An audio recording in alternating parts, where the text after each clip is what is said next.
சில பயணங்கள் நினைவுகளை விட நீளமானதாக இருக்கும்.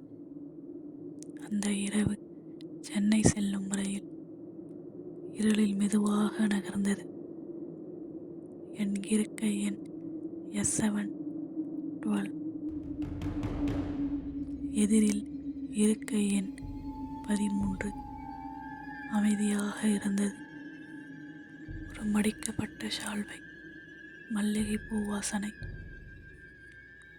இரவு 11:40. பயணச்சீட்டு பரிசோதகர் அருகில் வந்து நின்றார். அவர் மெதுவாக சிரித்தார். தனியாக தானே தேவி?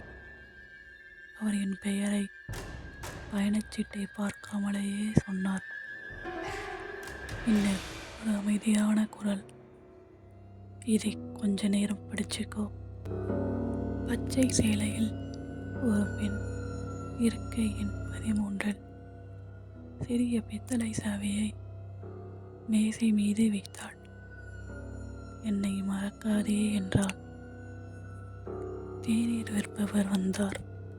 நான் 2 தேநீர் கேட்டேன். அவர் என்னை மட்டுமே எண்ணினார். இருக்கை எண் 13 மதுரையிலிருந்து காலிதான் என்றார்.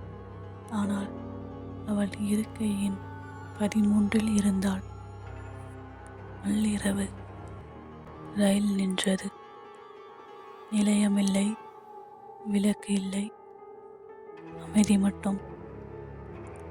இதுதான் என் நிலையம். அவள் இறங்கினாள். காலை.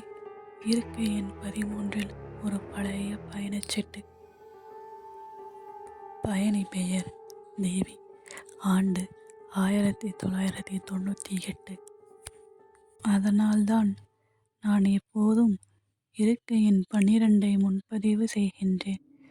இருக்கை எண் 13 அமைதியாக காத்திருக்கட்டும், அடுத்த தேவியின் வருகைக்காக. இவள் மிஸ் தேவி பாலா. இரவு எழும்போது கதைகளும் எழுகின்றன. அமைதியாக உறங்குங்கள்.